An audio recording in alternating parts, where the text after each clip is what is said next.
Charlotte Schwabe with the Kemper girls tennis team competed at the state girls tennis tournament for an individual this past week and wrapped up yesterday with a fifth place finish, going 2-0 on the day. She would win her consolation bracket to start the day, 6-1 and 6-love, then win her fifth place match. It was a tight one, two tie-breaking sets. Both sets she won 7-6. She won 7-4 in the first tiebreaker and 7-3 in the second tiebreaker. So congratulations to Charlotte Schwabe again for finishing fifth at the state girls tennis tournament as an individual. Cross-country action yesterday on the boys' side of things. ICAM Manning hosted their own invite. They would win it with 41 points. Woodbine would take second with 43 points. Nathaniel Connor took 13th. Gage Julian would finish up in 18th place. On the girls' side of things, Arweva also ran down there. ICAM Manning would finish in first with 26 points. Arweva just two runners, so no team score. For ICAM Manning, Macy Rasmussen was 15th. Alexis Olson would finish up in 22nd. For Arweva, Vivian Blackford 19th. And Gabby Hundling would finish up in 20th place. We move over now to volleyball action. Carroll fell to Bondurant for our 25-21, 25-23, and at 26-24. And Aaliyah Ayala had 4 kills to go with 11 digs and 4 aces. Peyton Moore would finish up with 19 assists to go with 5 digs. Audubon fell to AHST Avoca Walnut 25-23, 22-25, 25-16, 24-26, and 15-10. Riley Miller had 2 kills to go with 5 digs. It was also Michaela Zuninga with 2 assists to go with 3 digs.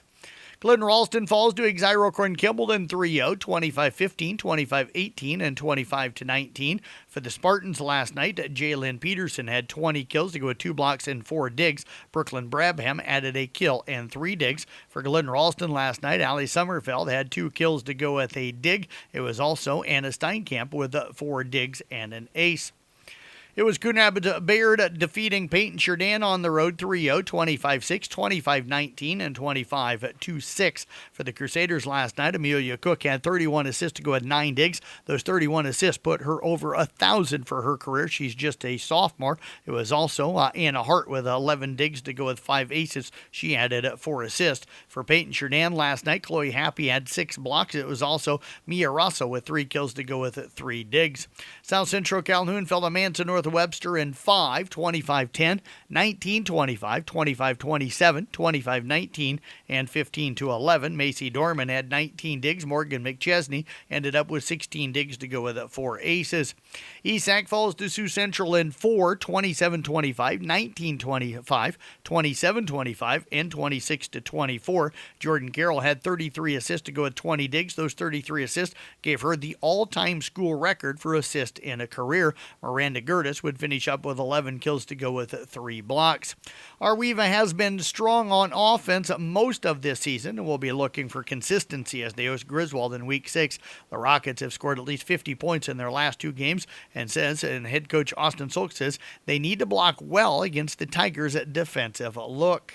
They're going to run a 4-man front with their defensive front with the 2 middle linebackers. And we got to be able to sustain those middle linebackers. We've done it well at times, and there's other times we haven't. So, getting on those middle linebackers and sustaining blocks, and then, we got to steal the point of attack. If we're able to loop out in space and steal that defensive end in their 4-man front, it puts us in good shape to get our athletes out in space. He says Tyson Von Gahn and Westentoft have done a nice job leading the offensive line as seniors. A win keeps Arweva in the hunt for a second-place district finish.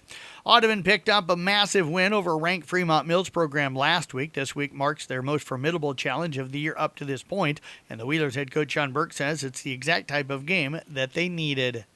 I think so. I think, I've told many people since then, our coaching staff, I think the theme of the weekend was we needed that. We needed that. We needed that kind of push.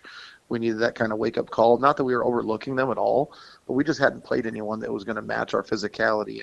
Wildcats head coach Dave Prescott says they will need to be relentless offensively against the Wheelers.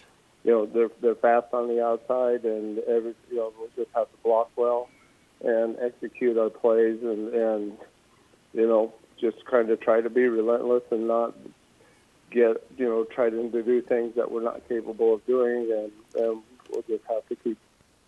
With 2 weeks left after this matchup, both teams see this as a necessary victory. Elsewhere tonight, locally, Carroll goes to Greene County on 93.7 KCRO with Mason Nealon and Jackson Kerrigan. Pregame at about 6:20 with a kickoff at 7 o'clock. Kemper hosting Spirit Lake on KCIM with Nick Brinks and also Nathan Graving. Pregame at about 6:20 with the kickoff at 7 o'clock. East Sac County's at South Central Calhoun tonight. I'll have the broadcast with Todd Danner on Kick 106.7. Pregame at about 6:15 with a kickoff at 7 o'clock. Ike Manning also tonight at Loma, and Arweva again hosting Griswold. New Way Ford Scoreboard Show tonight with KC Miners, Craig Lux and Jim Molitor. That'll run from 10 to midnight on KCM and Kick 106.7. Again, scores from all of our area schools and their districts and interviews with all 9 of our area football coaches. That's sports here on the CB Sports Network. I'm Jeff Blankman reporting.